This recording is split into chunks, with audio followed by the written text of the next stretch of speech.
एकमात्र स्वामी सखा हमारे, एकमात्र स्वामी सखा हमारे, नाथ नारायण वासुदेव, कृष्ण गोविंद हरे मुरारे, नाथ नारायण वासुदेव। श्री हरि शरणम प्रभु हरि शरणम, श्री हरि शरणम, श्री हरि शरणम, श्री हरि शरणम प्रभु हरि शरणम, श्री हरि शरणम, श्री हरि शरणम। मेरी सी कलिमा कसरी तरने हो, मेरी सी कलिमा कसरी तरने हो,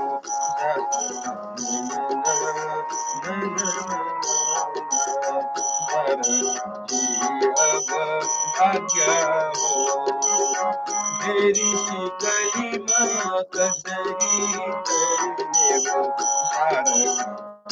अब आज्ञा हो प्रभु, सारथी अब आज्ञा हो।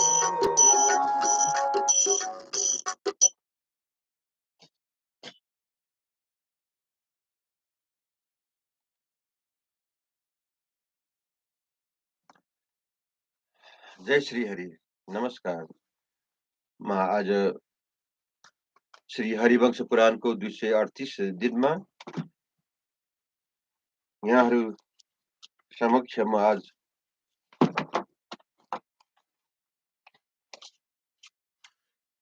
पंचचत्वारिशौं अध्याय प्रारंभ करने जा रहा हूँ। आज इस अध्याय में हम दैत्यों द्वारा किए प्रहारों और रची गई मायाओं को निष्फलता के बारे में हम श्रवण करेंगे। सर्वप्रथम तो बेसपायन जी कहते हैं, जन्मेजय, उन दानवों ने कुछ तो मूर्तिवान गधे ही थे और कुछ दानवों के केवल मुख ही गधों के समान थे। कितनों के मुख मगरों और विषधर सर्पों के समान थे, किन्हीं के मुख भेड़िए के समान और किन्हीं के सुअरों के समान थे। कितनों के मुख प्रातः काल के सूर्य की भांति अरुण कांति से सुशोभित थे। कई दानव धूमकेतु के से मुख वाले थे, कुछ दैत्यों के पूर्ण मुख पूर्ण चंद्र, अर्धचंद्र तथा प्रज्वलित अग्नि के समान थे। किन्हीं के मुख हंसों के समान थे तो किन्हीं के मुर्गों के समान।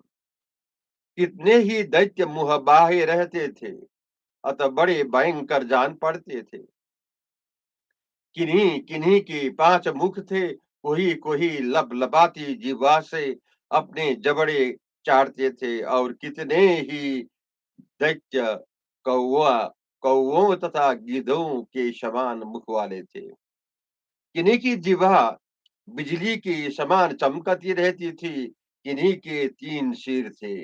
कोई कोई कोई उल्का के समान मुख वाले थे तथा बल के घमंड से भरे हुए। दूसरे बहुत से दानव बड़े बड़े ग्राहों के समान मुख धारण करते थे। भगवान नरसिंह का श्री विग्रह कैलाश पर्वत के समान उज्जवल था। वो सर्वथा अभद्र थे।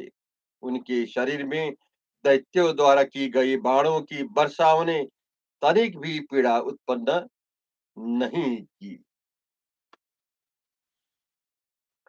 इसी तरह फुफकारते हुए सर्पों के समान उन कुपित हुए दांतों दान दानवों ने भगवान नरसिंह की छाती में पुनः दूसरे दूसरे घोर बाणों का प्रहार किया। भगवान नरसिंह पर चलाए गए दानवों के वो घोर बाण पर्वतों में अदृश्य हो जाने वाले जुगनों के समान आकाश में ही विलीन हो गए। तब क्रुद्ध हुए दैत्य उन नरसिम्ह देव पर बड़ी शीघ्रता के साथ दिव्य चक्र चलाने लगे, जो सब ओर से प्रज्वलित से हो रहे थे। चलाए जाते हुए उन चक्रों से घिरा हुआ आकाश प्रलय काल में प्रकाशित होने वाले अनेकानेक चंद्र सूर्यादि ग्रहों से व्याप्त हुआ सा प्रतीत होता था। वो चक्र भगवान नरसिम्हा के मुख में प्रवेश करते चले जा रहे थे। उस समय वो मेघों की भयंकर उधर दरी दरी में घुसने वाले चंद्रमा और सूर्य आदि ग्रहों के समान जान पड़ते थे। महात्मा नरसिम्हा ने आग की ज्वालाओं के समान प्रज्वलित होने वाले वो सब चक्र निगल गए। तब दैत्य हिरण्यकशिपु ने पूर्ण प्रज्वलित अग्नि के समान प्रभावशाली एक प्रबल एवं भयंकर शक्ति छोड़ी। उस उत्तम शक्ति को अपनी ओर आती देख भगवान नरसिम्हा ने भयंकर हुंकार मात्र से वो तत्काल उसके टुकड़े टुकड़े कर डाले। भगवान नरसिम्हा द्वारा मग्न हो भग्न होकर पृथ्वी पर पड़ी हुई वह शक्ति आकाश से गिरी हुई चिंगारियों सहित प्रज्वलित विशाल उल्का के समान शोभा पाती थी। नरसिम्हा को लक्ष्य करके दूसरे छोड़ी गई बाणों की पंक्ति नील कमल दलों की उज्जवल माला के समान सुशोभित हो रही थी। तब भगवान नरसिम्हा इच्छानुसार गर्जना करके मौज से इधर उधर विचरण करके दैत्यों की उस सेना को उसी प्रकार उखाड़ फेंकने लगे जैसे वायु तिनके के अग्रभाग को उड़ाती है। तब आकाश में स्थित हुए वो दैत्यराज पत्थरों की वर्षा करने लगे। उनके एक एक शिलाखंड वृक्षों के बराबर होते थे। वो महान कांतिवान पर्वत शिखरों का प्रहार करते थे। भगवान नरसिम्हा के शरीर पर पड़ती हुई प्रस्तरों की वो विशाल वर्षा खद्योत खद्योत समूह की भांति दसों दिशाओं में बिखरने लगी। जैसे बादल अपनी धाराओं से पर्वत को आच्छादित कर देते हैं, उसी प्रकार दैत्य उन प्रस्तर मुहों की वर्षा से शत्रु दमन नरसिम्ह देव को ढकने लगे। जैसे भयंकर वेग वाले समुद्र बल में बड़े चढ़े पर्वत को विचलित नहीं कर सकते, उसी प्रकार दैत्य समूह वहां खड़े हुए नरसिम्हा को पीछे न हटा सके। तदंतर प्रस्तरों की वर्षा बंद हो जाने पर जल की वर्षा आरंभ हुई। चारों ओर घुरों के समान मोटी धाराओं के साथ घोर वर्षा होने लगी। आकाश से प्रचंड वेग वाली सहस्रों जलधाराएं गिरने लगी। उन्होंने आकाश दिशा और विदिशाओं को भी सब ओर से आवृत कर लिया। जल की धाराओं के गिरने, प्रचंड वायु के वेग पूर्वक बहने और वर्षा की उत्तरोत्तर वृद्धि होने से कुछ भी सुझाई नहीं देखा था। जल की धारा आकाश से वसु घातक लगी हुई थी और सब और फैल रही थी। भूतल पर निरंतर गिरती रहने पर भी वो धाराएं वहां नृसिंहदेव का स्पर्श नहीं कर पाती थी। वो मृगेंद्र रूपधारी भगवान विष्णु अपनी माया के द्वारा युद्ध स्थल में खड़े थे। उस समय बाराह की ओर तो जल की वर्षा होती थी, किंतु मेघ उनके ऊपर जल नहीं गिराते थे। जब भयंकर पत्थरों की वर्षा नष्ट हो गई और जल की वर्षा भी सोख ली गई, तब दानवों ने सब ओर मायामय अग्नि और वायु की सृष्टि की। सॉरी। आकाश में चारों ओर प्रचंड वेगशाली ज्वालमालाओं से अलंकृत महाभयंकर तथा प्रज्वलित तेज से युक्त अग्नि को वर्षा होने लगी। उस महामनस्वी दैत्यराज के द्वारा उत्पादित हुआ वह महातेजस्वी पावक उन अनुपम शक्तिशाली नृसिंह देव को दग्ध न कर सका। अमित तेजस्वी सहस्र लोचन इंद्र ने मेघों के साथ आकर भारी जल वर्षा करके उस अग्नि को बुझा दिया। उस अग्निमय माया के नष्ट हो जाने पर दानवों ने युद्ध स्थल में सब और घोर एवं तीव्र अंधकार की सृष्टि की।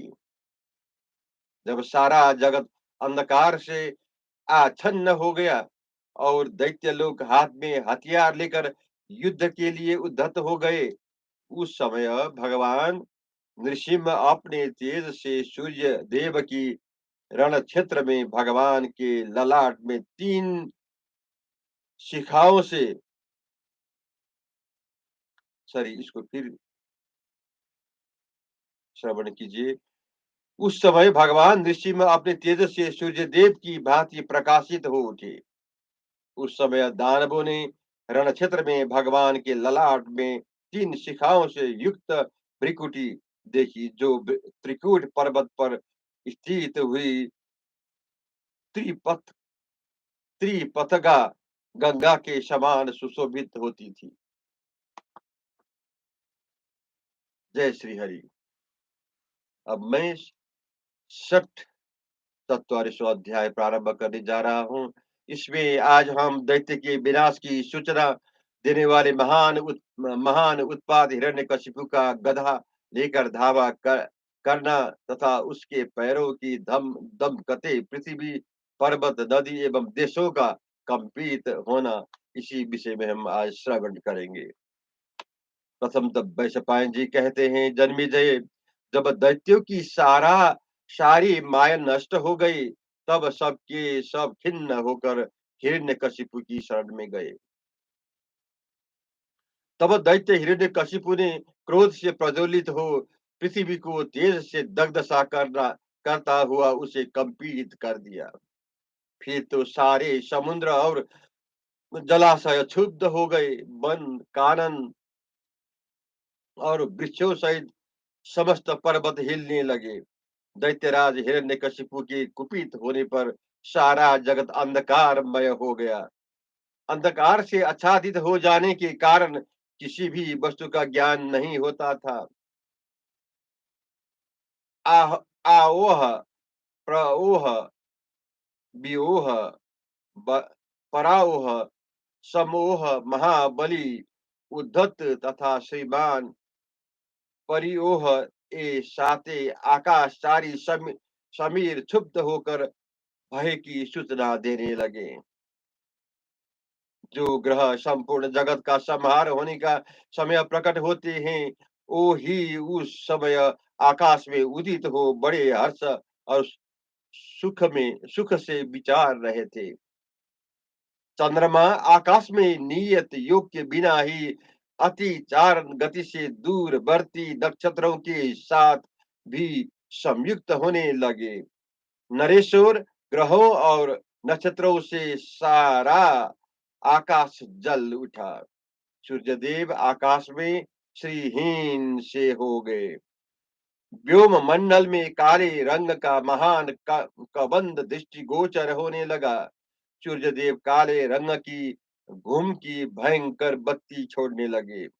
आकाश में स्थित हुए भगवान सूर्य बहुत अधिक तपने और तपाने लगे। धुएं के समान रंग वाले 7 भयंकर सूर्य आकाश में उदित हो गए और व्योम मंडल में स्थित हुए सोम के श्रृंग पर 7 ग्रह स्थित हो गए। सोम के बाएं भाग में शुक्र और दाएं भाग में बृहस्पति स्थित हुए। शनिश्चर और प्रातः काल के अरुण वर्ण वाले सूर्य के समान कांतिवान मंगल भी क्रमश दाएं-बाएं स्थित हो गए। प्रलय काल की आवृत्ति करने वाले भयंकर आकाशचारी ग्रह मेरु पर्वत की सुवर्ण निर्मित दुर्गम शिखरों पर एक साथ आरोहण करने लगे। नक्षत्रों के साथ चंद्रमा सात ग्रहों सात ग्रहों से आवृत हो चराचर प्राणियों के विनाश के लिए रोहिणी का अभिनंदन नहीं करते थे। राहु से ग्रस्त हुए चंद्रमा उल्काओं से आहत होने लगे। भयंकर दिखाई देने वाली प्रज्वलित उल्काएं चंद्रमंडल की ओर जाने लगे, जो देवताओं के भी दिखता है। वो इंद्र रक्त की वर्षा करने लगे। आकाश से भयंकर शब्द के साथ विद्युतमयी उल्काएं गिरने लगी।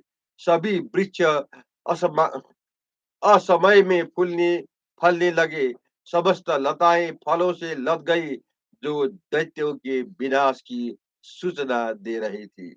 जय श्री हरि, जय श्री कृष्ण।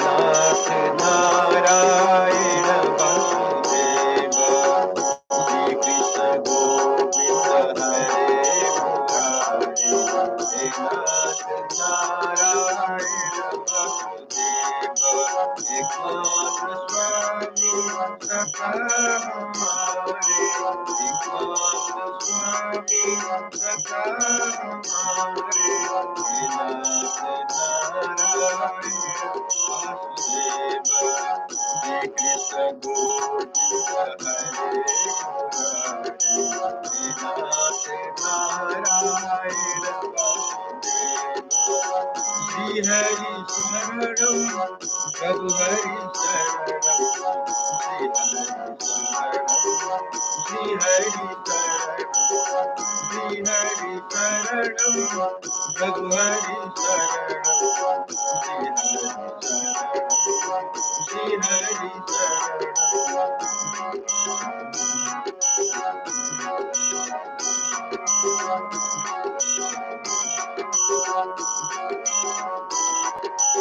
श्री हरि शरणम, श्री हरि शरणम प्रभु हरि शरणम। श्री हरि शरणम। जय श्री कृष्ण, जय श्री हरि।